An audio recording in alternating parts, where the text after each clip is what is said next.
to us. Now that might be, I might be incorrect in phrasing it like that, but we always say in certain things that God is faithful to us. And I'm like, well, am I faithful to God? Rhetorical question to yourself, to me. But to me, for me, it was like I'd been wondering a lot of the time where my faithfulness lies in God. And when Corona hit, it was like, why, a lot of the questions that I'd seen and we'd been talking about, not with you guys, but like in general, it's like, why is this happening? What's going on? The Tansul, the Hammuz will say, Ghadab Rabbena. In English, that's like, why is this wrath of God occurring to us? And I'm like, so after sitting with it for a little bit, like I've been thinking about this the whole week, and I'm like, okay, so it's not really, I don't think it's Ghadab Rabbena or wrath of God. I think it's more, God is forcing us to return to Him because He's physically, like, not just a figurative, but He's physically stopped everything in our path.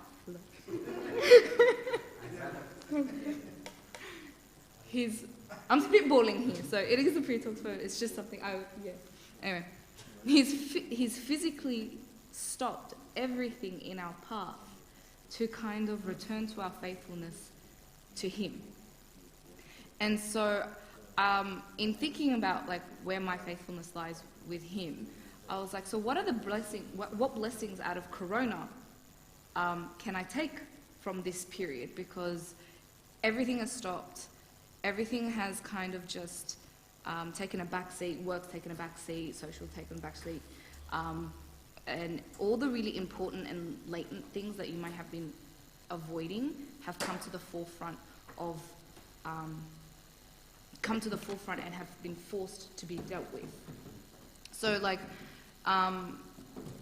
for instance, something in the mental health field is like dealing with social isolation is really hard, and please don't drink, and please don't, or drinking is not a decent way to deal with the loneliness, or don't do anything with like, that's, we would call a bad habit to deal with that loneliness.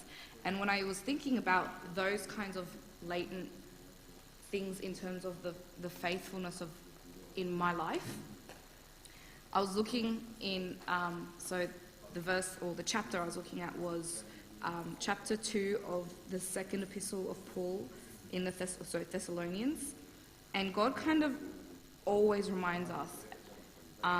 So I'm going to refer to, in chapter 2, verse 2, not to be soon shaken in mind or troubled either by spirit or by word or by letter, as if from us, as though the day of Christ had come.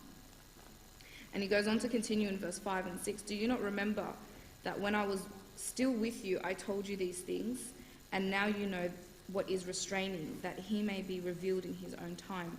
For the mystery of lawlessness is already at work, and he who now restrains will do so until he is taken out of the way.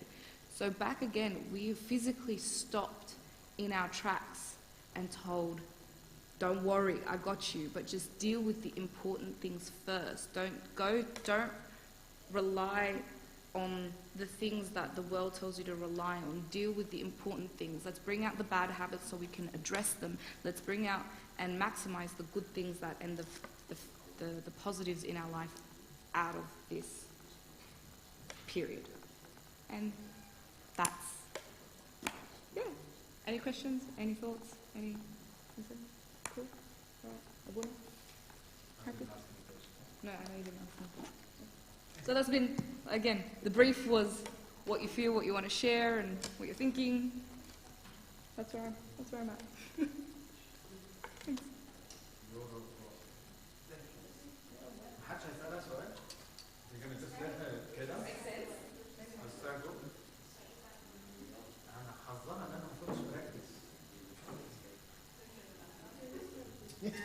There is no brief? There's no brief. Oh, is it? Oh, okay. So that's what باشا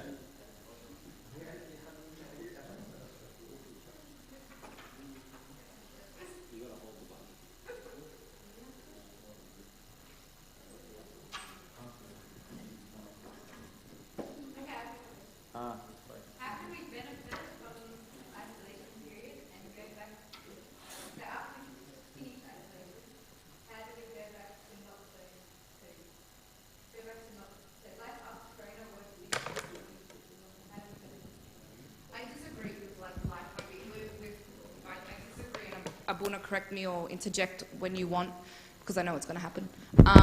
But I disagree that we're constantly told life after this might not be normal, might not be the same, blah, blah, blah, blah, blah. But you look at periods of time where, and I'm talking I'll talk secular, and I assume your question is spiritual. So I'll talk secular first, and then I'll address the spiritual. So we'll look at other pandemics that have happened before. Everything has returned to normal. We went through SARS, they went through the Spanish flu, there's many, many pandemics that have occurred throughout time in which things have returned to normal. And they're all respiratory types of diseases. So this is a respiratory type of disease.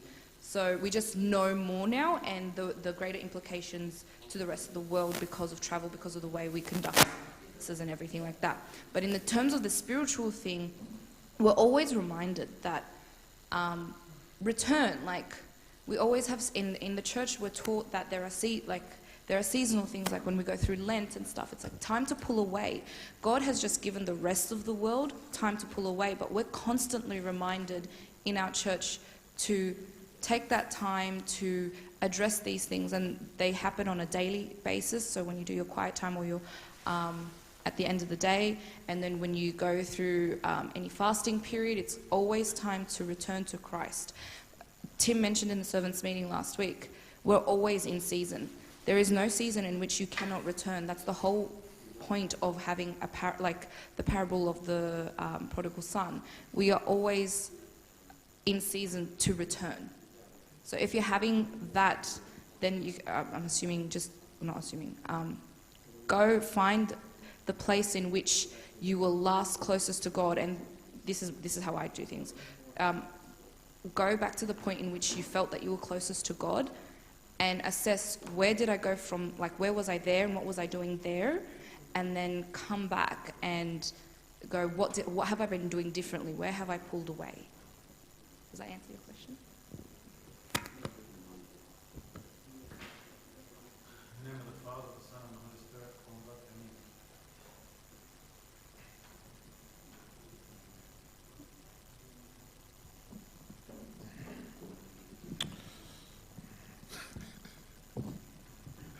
Try not to laugh. It's thank you, Father. Thank you, guys, for having me here today. Today was kind of again, I got thrown under the bus a bit with this topic. It was something that really was actually pretty confronting, because the conversation of the importance of order in the Christian life is something that's very controversial. It's something that people look at and say, okay, I got given a set of rules from the church or from God or from the Bible, and implementing them in my life starts to become a bit of a struggle. So what we're going to do today is we're going to do something a bit different. We're going to talk about how God requires us to have order. So we're going to answer the question first, okay? Then look at the problem. So we're not going to look at the problem then find the solution. We're going to do it the other way around. Reason being is that once we know why we have order, then we can look at the problems a lot differently. Yeah. So we're going to start quickly and define things. After we define things, go on this journey that God has given us from the beginning of time, and from this journey, slowly move into this beauty of order that God has created us and given to us.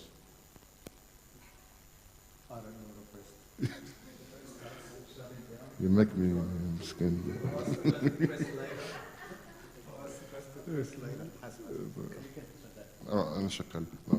Can we go back to the second slide, please? Okay. So the first question, the first thing we're going to ask is, what is order? Which is excellent. No, it's not working. I'm nervous. No, you're going backwards. We're not integrating. There we go. So we're gonna just define what is order, okay? So order is a set of rules or patterns that stay consistent to bring a certain outcome. Okay? So when we look at order, or we look at a process or a procedure, all right? It's a set of rules that come together to produce a certain outcome. Okay? But then, so that's just a very, very, very vague definition. Then we'll define it again. It's the arrangement or disposition of people or things in relation to each other according to a particular sequence, pattern, or method. Okay? So then, for example, so we'll use the card method or the card analogy. Okay? There's 52 cards in a deck, all right? And that's all I can work with. Okay? So I could put them in different sequences depending on what I'm thinking or what I'm feeling, etc., etc. Yeah? So it's playing with what I can, which is my society or my culture or things that are disposable to me. Yeah? So this is my order. Okay? This is my surroundings. Then we'll redefine it again. Okay? It's a society, and this is just a random definition, which actually hits the nail on the head, right? Society of monks, nuns, or etc., living under the same religious, moral, and social regulations and discipline. Okay? So as the definition develops, we start first with it's a set of rules or patterns. Yeah? Then we'll add to those patterns what? We add my surroundings, my culture, things that I have tangible. Yeah? The third thing is that it's a set of rules and regulations and discipline that I live by. Yeah? So now that we've got all these things understood, where does God sit in this equation? Okay? Where does God sit in this equation? And what is the importance of order? Okay? If we can go back to the creation of the world and we look at the design of the world and how the world was designed, how do you think the world was designed? It was just designed mishap, or it wasn't thought out? Yeah?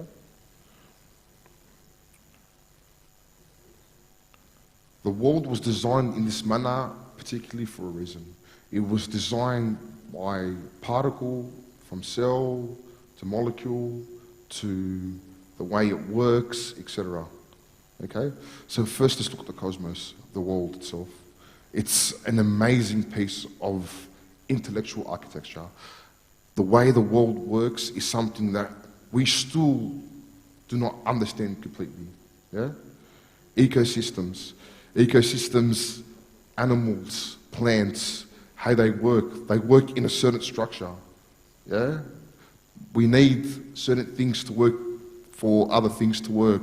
I cannot just, for example, like when you hear about Australia, if the bee becomes extinct, what it does to the rest of the ecosystem. Their structure, their thought, it's not just mishap. The human anatomy in itself is something that is unbelievable. It has a set of rules that it follows. It has a set of ideas that it follows. It requires certain things to function. So for it to be chaotic, it's not something that the body can actually handle on a regular basis. All right? So if we go to the importance of order, and we go and we understand why Christ requires things to be ordered, is so things can actually make sense. So that me as a person, I could look at something and make sense of it. All right? The hardest thing that happens to us, the things where we start to get confused, is when we go on this journey of chaos, all right? Or we go on these things that do not follow pattern, which happens a lot, you know? Like me, my pattern of life, that I was born, I'll be, after birth, I go to school, after school, I go to uni, after uni, I go to work, after work, I get married, after marriage, I have kids, after kids, I retire, after I retire, I go travel the world, then after I travel the world, I die. Like, we have this idea of how things are meant to work out. Then when things don't work out the way I think they're supposed to work out, I start to challenge, why am I doing this? Why am I thinking like this? So the importance of order is especially specific to the Christian. It is the beginning of the road to Christ.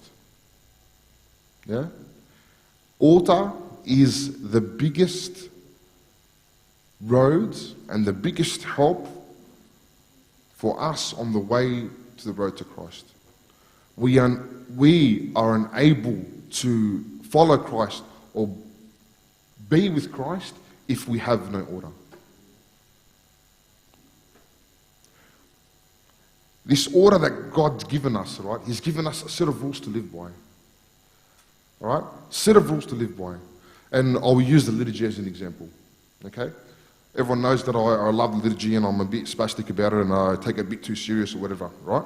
But the thing that I love about the liturgy, it gives me a set of rules to follow every single time.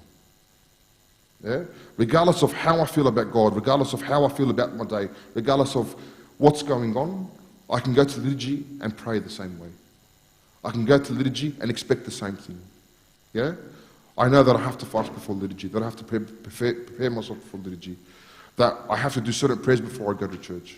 So all of a sudden that I'm preparing myself for me to accept God. And that's what God requires us to be and to have order. All right? So it is the beginning of the journey with Christ. Christ is the center, okay? Christ is the center of all order. Why do I say that? Okay? Why do I say that? The order of the world, all right, is how we introduce Christ to everything. Without order, we do not see things the way that they're supposed to be seen. For example, okay? For example, when God asks us, he gave us 2 laws. What did he give us? Okay? So we got told to, David says it in his Psalm 1. What does he say? For his will is in the law of the Lord, and in his law he shall meditate day and night. So for me, he's given us this example, but what is the law to me? He says it in Luke. What does he say? What is the law? He gives us 2 things. To what? To love God with all your heart, all your soul, all your body, with everything that you have, and to love your neighbor as yourself. He gives us this law, all right, to actually define the way we live our life. He gives us this law to guide our thought process. He gives us this law to be able to live by him, to live with him. And if we don't live with him, what are we doing? This is what he's saying. I've given you these 2 laws to love me. But what is it to love God? What is it to follow God and to drop everything? What is it? It's to choose him every day. It's to wake up and choose God. It's to wake up and to say to myself, today I will pray. Today I will help the sick. Today I will help my neighbor. Today I will show love in a way that God has asked me to do. It's not something that I can turn off. And it was something that we're starting to say a bit now, right? As soon as COVID happened, right? The conversation was, when can I go back to church? I am fighting to go back to church. If someone said to you, Anthony, tomorrow there's a mass, you would not go to work and go to mass. You would not go to work and do whatever you can just to be in church. Now that we have that freedom, what happens? I say no. I'm busy. I have my freedom again. No, my friend. You have your choice again. Is that every day I need to choose God. That's what it means to love him. That's what it means for him to be the center of my life. That's what it means for him to be the center of my structure, the center of everything that I do. Is that I will choose Christ every single day. I will say no to chaos. I will say no to things that will distract me from God.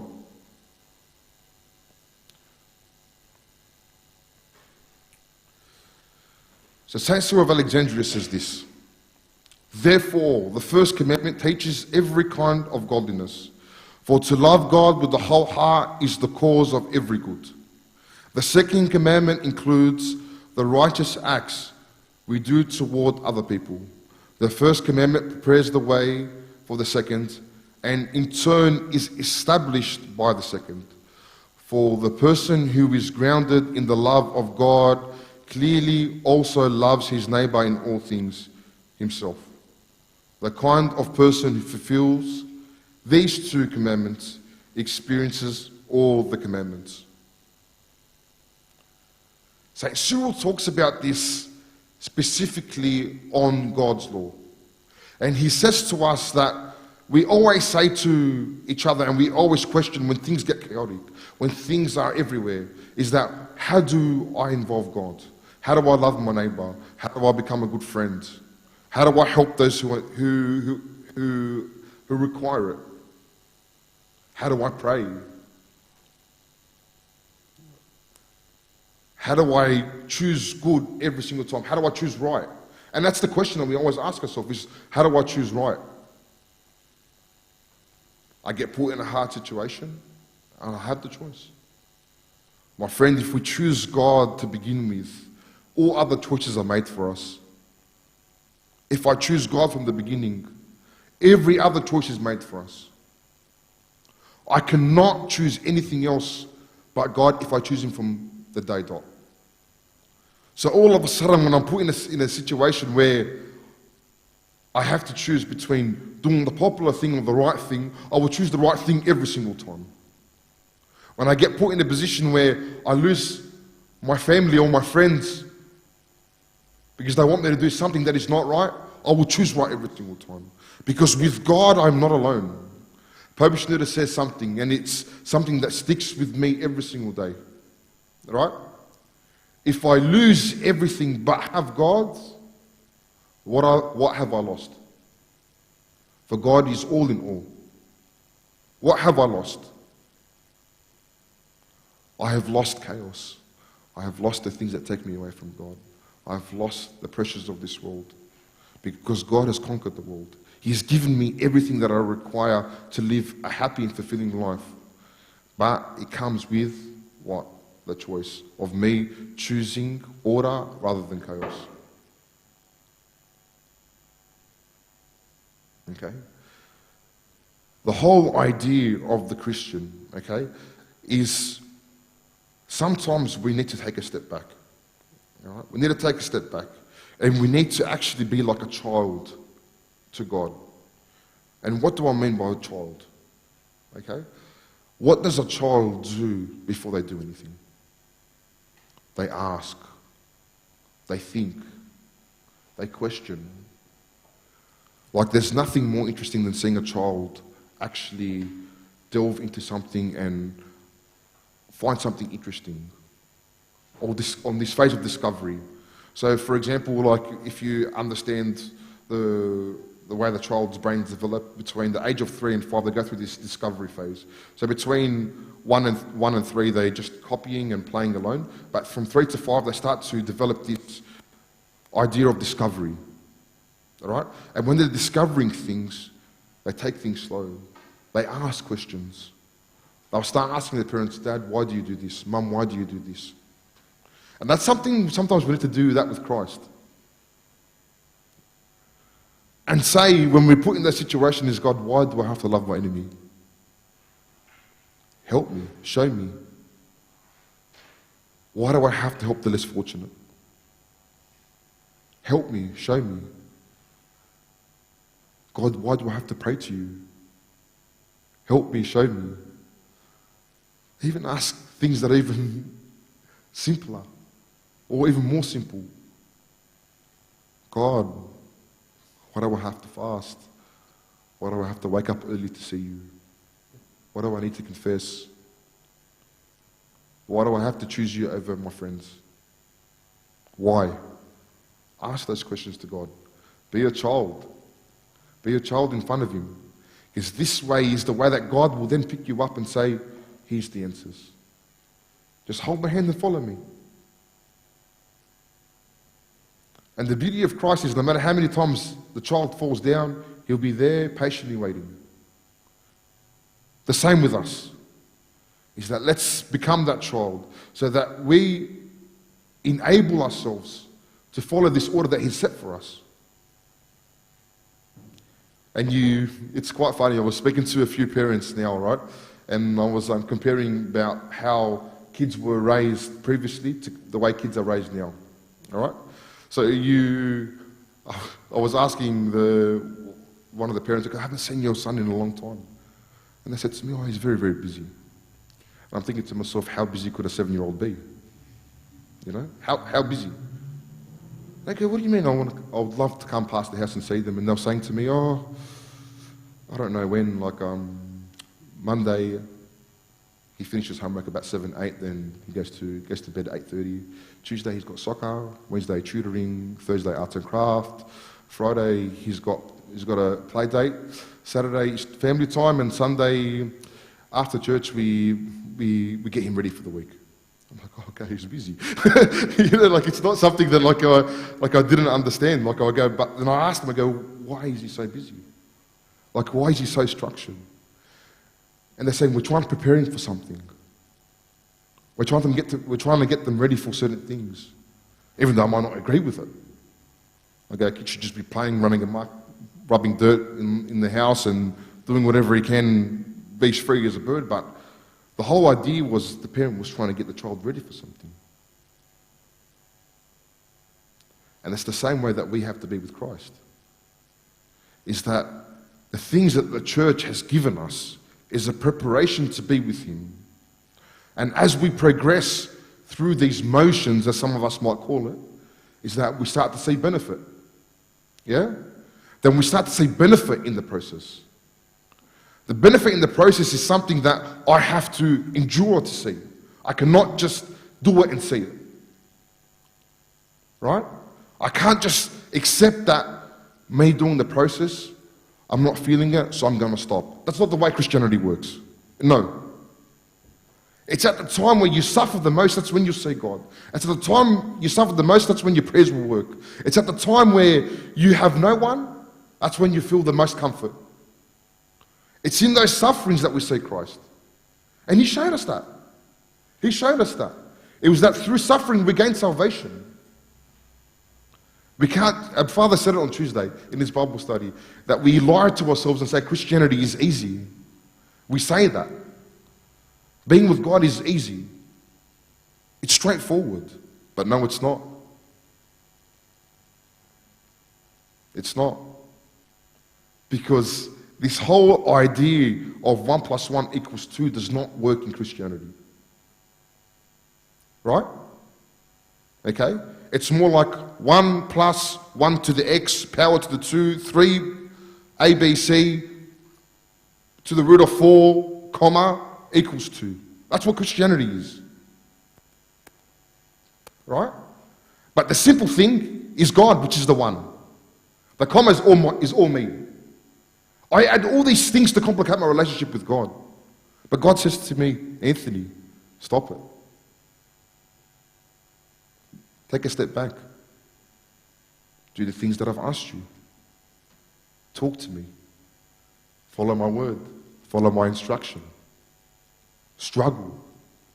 Hold my hand. I've given you these laws as a Christian so that you may abide by them. I've told you things are no good for you and forbidden you from these things for a reason. Right? So, me thinking that, I go back to what is sin. All right? And everyone says to us, sin is missing the mark. Yes, it is missing the mark. But it's more than just missing the mark. So I did this little experiment. All right? And I went through a few sins, right, that are very, very common. And I understood why they were bad for us. I'll use one that's pretty obvious to me, gluttony. All right? It's something that we actually throw away very, very simply, not something that we take very, very seriously. The sin of gluttony, yeah? Right? The sin of gluttony causes the body stress, duress, cholesterol, heart problems. It causes us many things. What's the result of this? The result of this is that it takes me away from actually God. How? if I'm constantly fighting this illness because of my own wrongdoing, I'm not having that self-control, it takes me away from service. It takes me away from going to church on a Sunday. It limits the way how much I can help people. Yeah? But we always go to the big sins. Oh, this sin, but they all, to the core, take us away from what? God. And they introduce chaos into our lives. So now that we've talked about the answer to chaos, all right, we're going to understand what chaos is. Yeah? Okay? Chaos is the constant battle. Okay? Chaos is this natural disaster that comes in and completely throws us off. All right? It's this, if we would like to think what chaos is, it's this whole idea of an earthquake happening. Yeah? All right? You're panicking because, all right, there's an earthquake happening, but everyone's like to you, what's wrong with you, man? This is normal. That's what chaos is. All right? Tsunami happens. Everyone's drowning. And you're panicking. Everyone's just like, well, this is what life is. Deal with it. Don't worry. It's normal. That's what chaos is. That's what people think. That's what we're led to believe as Christians. Don't worry, man. You take life too seriously. Don't worry, man. Not seriously. And inside, like, you're battling yourself. Do I believe the world or do I believe God? It changes the way you view things. All right? Because the world looks at chaos as order, and we look at order as something that is beautiful. The world flips it for us. It tells us lies. Which reminds me of this quotation. Sorry, fella. You're making me nervous. Sorry. Well, then we get to the next one. This one will fix it, I promise you. We'll click this one. Look at this one. Yeah. But then we go to this quote by St. Anthony, okay? And he explains it and defines it really, really well. Yeah? It's one of my favourite bits of literature that St. Anthony's given us, because it makes so much sense. And he says, a time is coming when men will go mad, and when they'll see someone who is not mad, they will attack him saying, you are mad, you are not like us. How many times does that happen to the Christian? Your God is outdated. Your rituals are outdated. Who spends 2 hours doing anything anymore? What's wrong with you guys? Do you even understand what you're doing? Do you understand your prayers? Do you even care? You really confess to a person when God's everywhere? That's a bit weird. You start getting these questions, and they make you feel stupid. But all this is just chaos entering our lives and distracting us from God. Because what chaos does, right, it gives us unpredictability, but the outcome's predictable. Yeah? But with order and with God, things that are unpredictable become predictable so that we're able to get a predictable outcome. I'll say it again, okay? With chaos, we have unpredictability, that's all, with a predictable outcome. Yeah? What's going to happen at the end? But with order and with God, what happens is that we get the unpredictability, but the unpredictability becomes predictable because God is there with us. So then our outcome becomes predictable to the order that God has allowed it to be. Because when I am with God, my outcome all of a sudden doesn't matter, because my outcome is with God. So whatever happens to my life, whatever happens in the middle becomes irrelevant. Right? So we'll look at Job, for example.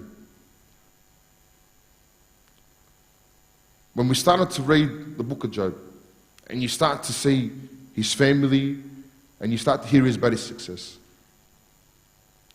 right? Then all these unpredictable things happened. If that was me and I did not have God in my life, my outcome would be a lot more predictable. Is that I curse God, I hate God, I want nothing to do with him, and I live in my sorrow and my misery. But the unpredictable thing that happened with Job, that people that we learn from, and the church fathers have written over and over again, is that he never left God. So his unpredictable circumstance became predictable, that he was always going to be victorious. And that's what order gives us. It gives us victory. It gives us that promise when God said, "Do not fear, I've overcome the world." Why are you fearing about a world that I've overcome already? Why are you fearing of death? Why do you fear judgment of others? Why do you fear the shame of others? Why do you fear being rejected or despised?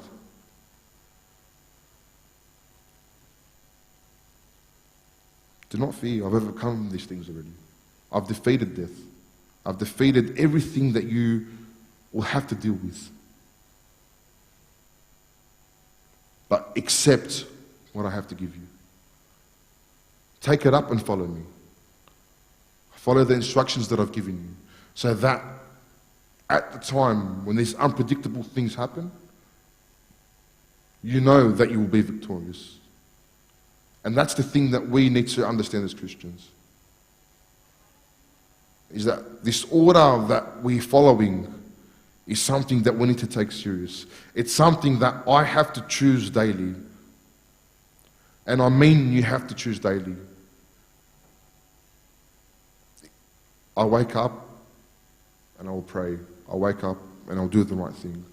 I will serve God with all my heart, with every being that I have, every bit of strength that I have. I will no longer fear what others say about me. For God is with me. And his order and his instruction that he's given me will always be victorious. And glory.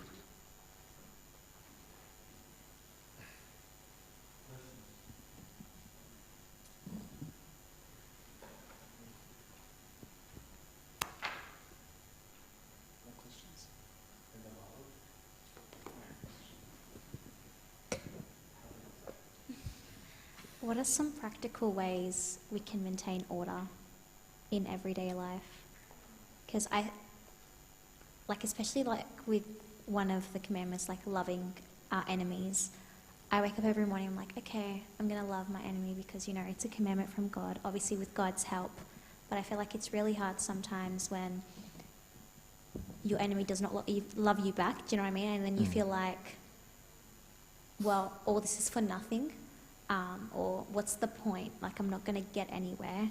So I feel like it's really hard to maintain that kind of order or following the commandments in a kind of way when, you have other things going against you in the world.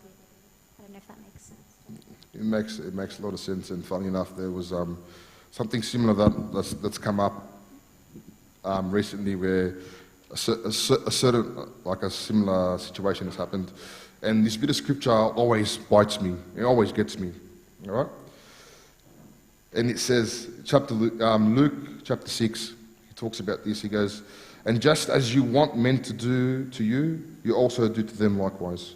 But if you love those who love you, what credit is that to you? For even sinners love those who love them. And if you do good to those who do good to you, what credit is that to you? For even sinners do the same. And if you lend to those from whom you hope to receive back, what credit is that to you? For even sinners lend to sinners to receive as much back." All right? So it was this whole conversation about, like, me as a person, like, what's my motive behind me loving my enemy? If it's for me to love them, for them to love me back, right? Like, we're going about this the wrong way. Their love to me is irrelevant. But me as a person, I say to myself, no, this is going to be my struggle. This is going to be something that I will want to achieve. So I set my mind to it. I actually set goals to love my enemy. You know, because we're very quick to set goals for my work life or how I study or things that I want to achieve, but we don't do that for our spiritual life. So it's something that I always get told, you know, especially in that area, is that when I'm dealing with my enemy, is that I set, for example, one thing I'm going to do today is that when I see them, I'm going to say hello. It's going to kill me, but I'm going to say hello. Next week, I'm going to say hello again. Until hello becomes something that I've overcome. Every time I think bad of them, I say to myself, that's not a nice thing to do.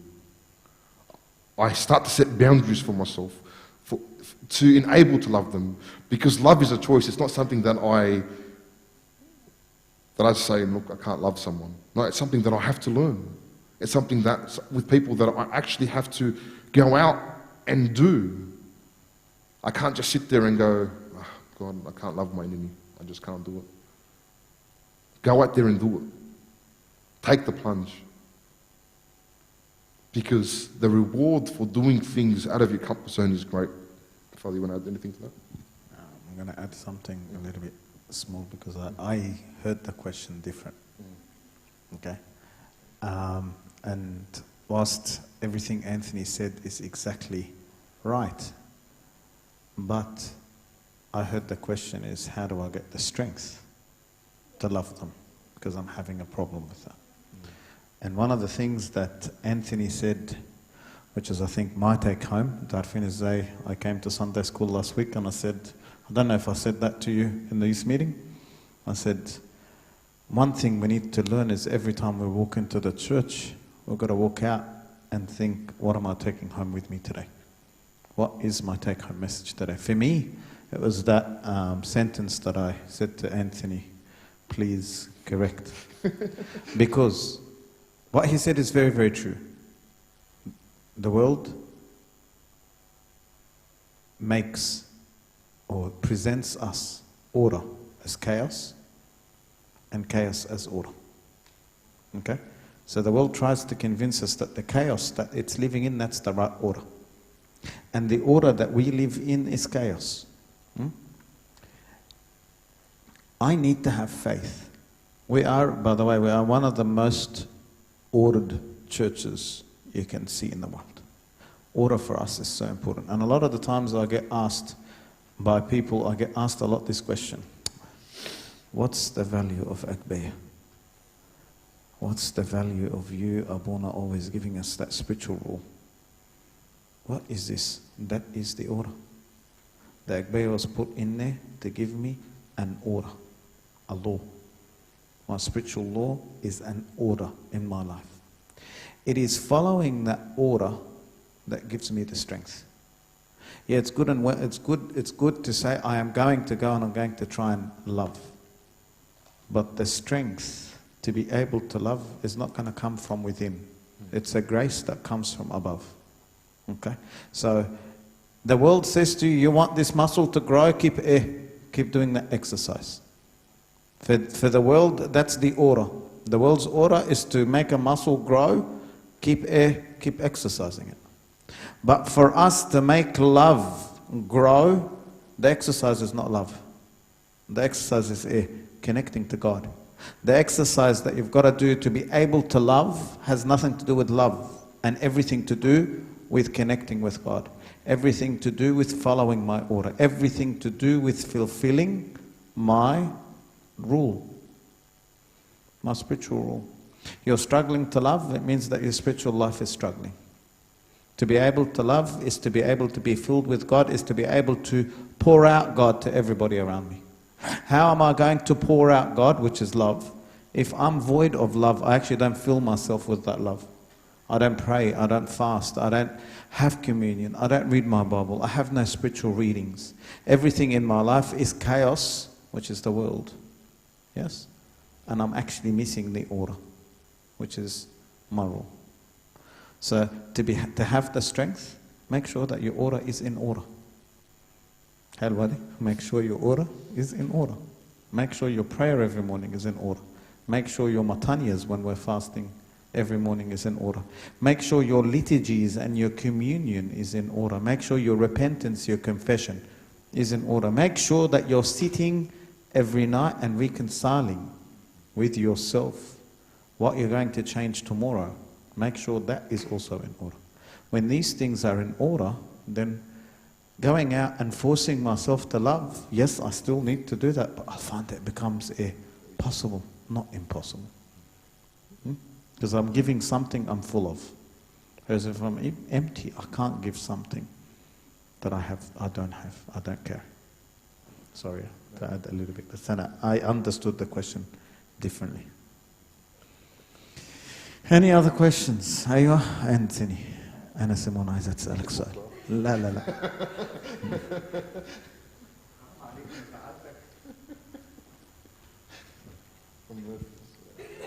Small question. Just small. You were saying that when there is chaos, that we just rely on God and not worry and, concentrate on that relationship and having the order in order. But sometimes it's hard to not worry and to not, stress and and just let it go. So how do you just let it go and just have complete? So we'll use another example of Simon the Tanner, okay? So he was put in a position where he had all this pressure on him, okay? The one thing that we sometimes forget is that we need to use these things, all right? Use them as tools, right? When I get anxious, when I get nervous, I have to use this as a tool to get closer to God. It's the way some people like to use it, it's an opportunity. Thank you, God, for giving me this burden. It's another opportunity to learn something from you. Yeah? But the one thing that we tend to do is that we forget. We forget that this is an opportunity. Right? We forget that this is a virtue that I have to gain. So, for example, is that we've got this balance. I call this the sin and virtue equation. Yeah, I'm going through a struggle. All right, whatever it is, something that's making me anxious, or something that's making me angry, or something that's making me neglect God. By me going through this, it's impossible for me not to gain virtue. It's impossible for me not to gain virtue. But if I say, you know what, this is too hard, I just need to deal with it, and not attend or approach it the right way, then I'm losing that blessing. I'm losing that opportunity to get that virtue that God wants me to have. Yeah? So when I'm going through things at home or things that are making me angry, I can either get angry and lose my peace, or I can get the virtue of long suffering. Which one do I want? Yeah? So let's use these things as tools to get closer to God.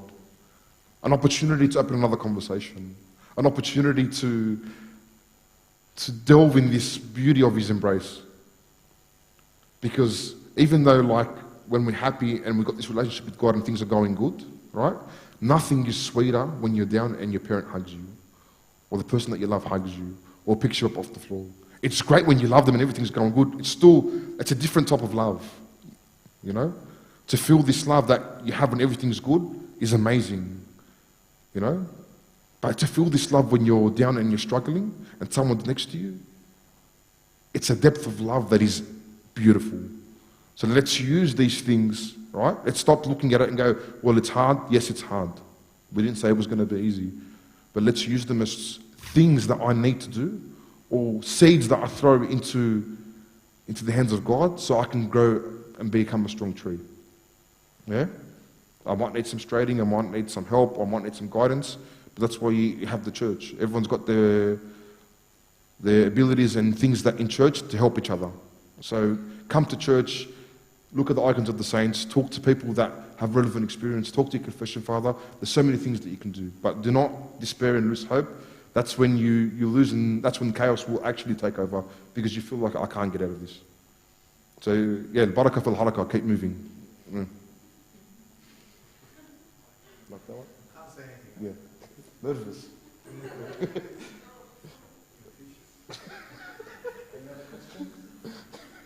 Anybody want to add anything? I finished embracing myself on TV.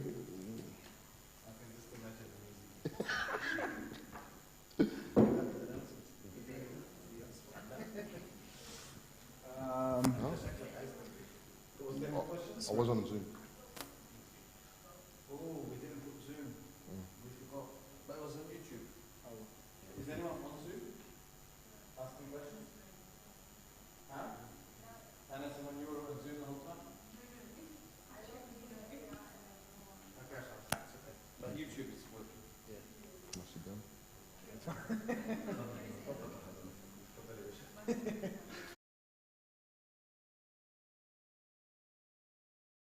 Have our own